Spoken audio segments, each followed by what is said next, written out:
Hello friends, welcome to MS K study. दोस्तों, एक बार फिर से स्वागत करते हैं अपना इस चैनल एमएस के स्टडी में।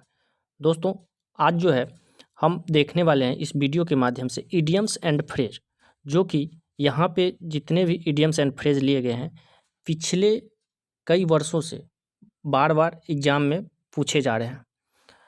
तो यहाँ पे जो इडियम्स एंड फ्रेज है आपके लिए काफ़ी महत्वपूर्ण है।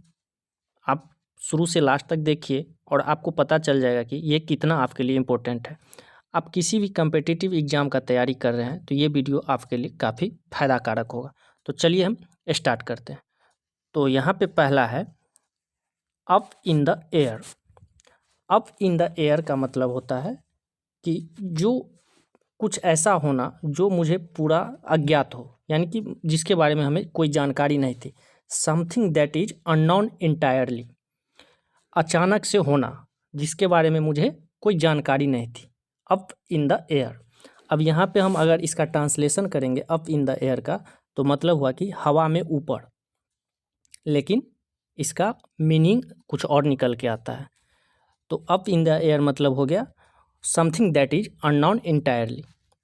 देखते हैं अगला, बाय हुक और बाय क्रूक। बाय हुक और बाय क्रूक का मतलब होता है आवश्यक तरीका अपनाना। यानी कि हम यूँ कहें कि किसी भी तरीके से जो है काम करना। Using whatever methods are necessary. किसी भी तरीके से, कहावत है ना, अगर काम सीधी उंगली से, अगर घी सीधी उंगली से नहीं निकलता है तो टेढ़ी उंगली करके भी निकालना पड़ता है। तो उसी तरह जो है बाय हुक और बाय क्रूक का जो है यूज किया जाता है। अगला हम देखेंगे, get on like a house on fire. अब आप यहाँ पे हिंदी मीनिंग निकालिएगा तो लग रहा है क्या, get on like a house on fire, मतलब घर और आग जो है, घर में आग लगा होगा या कुछ इस तरह का इस पे मीनिंग निकल के आ रहा है, लेकिन ऐसा कुछ नहीं है।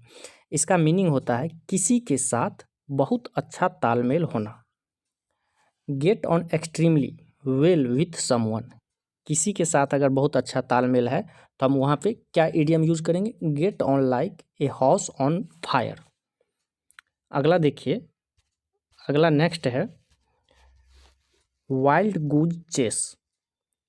इसका मतलब होता है व्यर्थ खोज, व्यर्थ की खोज, फ्यूटाइल सर्च।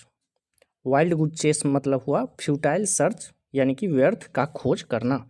अगला हम देखेंगे, too many axes to grind. यहाँ पे मीनिंग निकल के आ रहा है कि बहुत सारे एक्स, यानी कि कुल्हाड़ी को जो है ग्राइंड किया जा रहा है।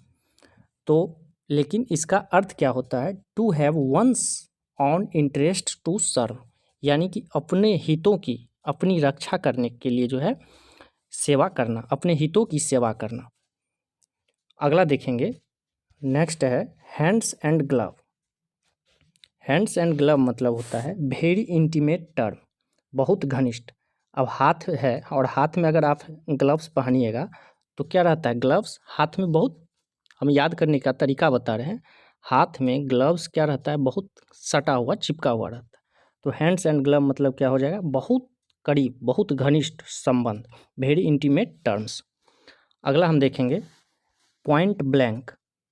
अब यहाँ पे नाम से ही पता चल रहा है पॉइंट ब्लैंक है, यानी कि बहुत कम जगह, बहुत कम जगह। शॉट फ्रॉम अप क्लोज, करीब से गोली मारना, करीब से गोली मारना मतलब बहुत नज़दीक से जो है गोली मारा है।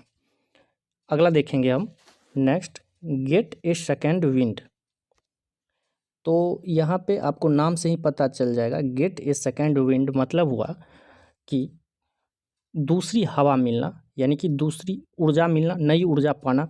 टू हैव रिन्यूड एनर्जी, उसको जो है फिर से जो है ऊर्जा प्राप्त हुआ, नया ऊर्जा मिला है। अगला देखिए, अगेंस्ट द क्लॉक।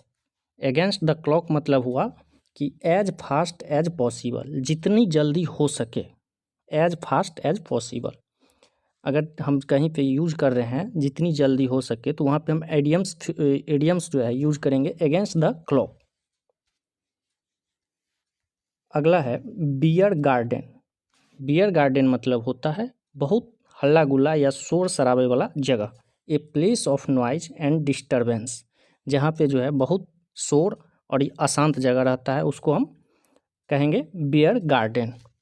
अगला देखिए, सो फार सो गुड।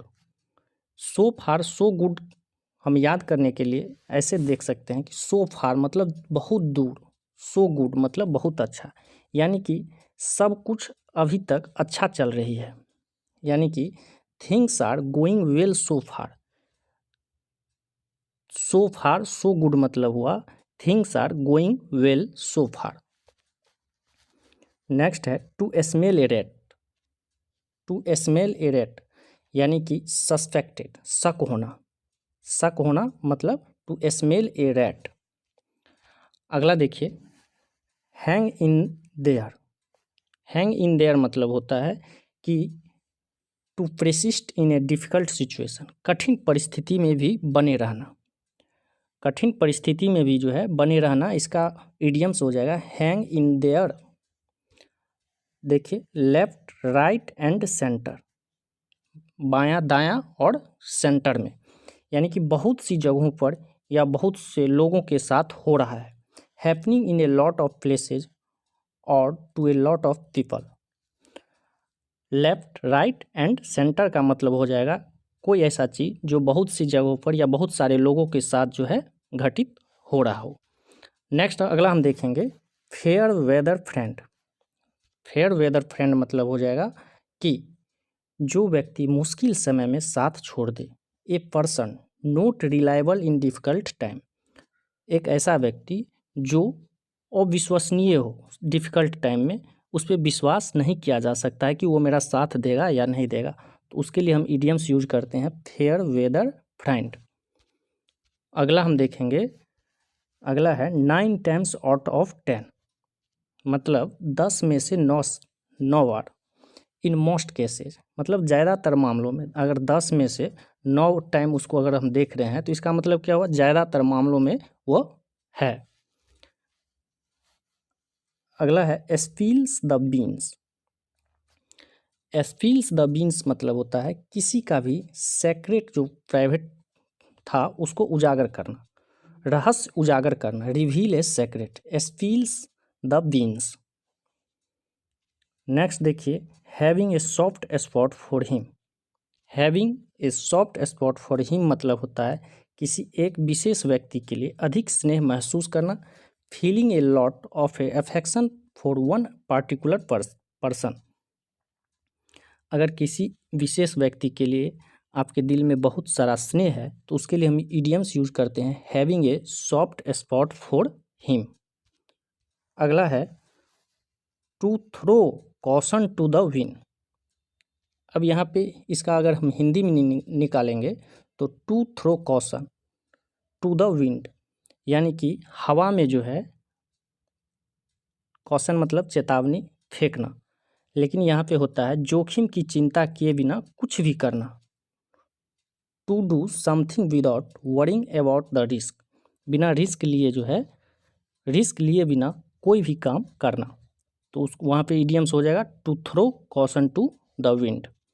अगला देखिए और लास्ट होगा ये सेट असाइड।